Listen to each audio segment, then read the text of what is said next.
We had quite a few emails from our last week's discussion of desensitization, which really sparked a lot of interest. I have a few emails that I'd like to ask you from my listeners. This is from Janet.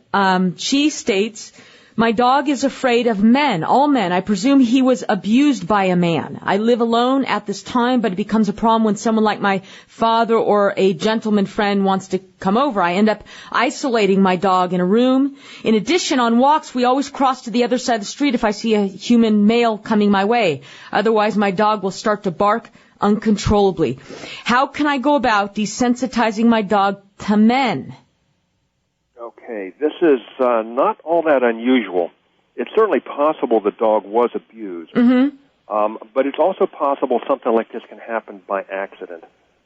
Somebody accidentally steps on the dog's foot, or drops something and frightens the dog, or tries to be too friendly to a dog that's a little shy, and the dog sort of backs up and gets afraid. It's not that difficult to solve if we can find some men that are cooperative. So one way to do this would be if there's a neighbor or a friend who could not so much come over, but come near the house, meet outside, stand maybe 50 feet away, and get the dog to calm down. The owner could try feeding the dog as well. What I do, because I run into this kind of problem frequently when I'm in somebody's home, we combine desensitization, which means I'm not going to move too quickly or too close to the dog, with a technique called counter-conditioning.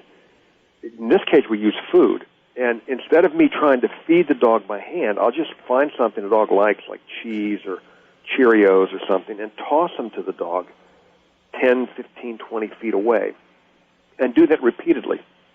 And it may take me 15 or 20 minutes for the dog to start to warm up, but at least we get some progress.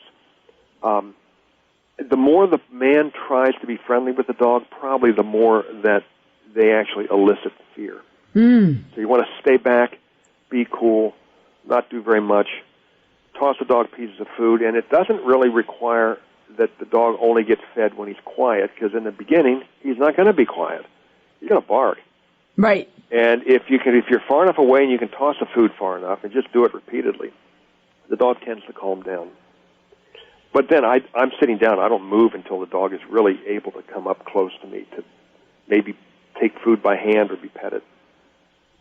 So slow process here. It's a very slow process. You use whatever you can. Sometimes play helps. Sometimes just walking with somebody, maybe even across the street.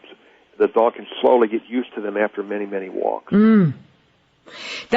I hope this listener is listening, because that was an excellent example, and thank you. That was a good example of trying to describe one of your desensitizing techniques.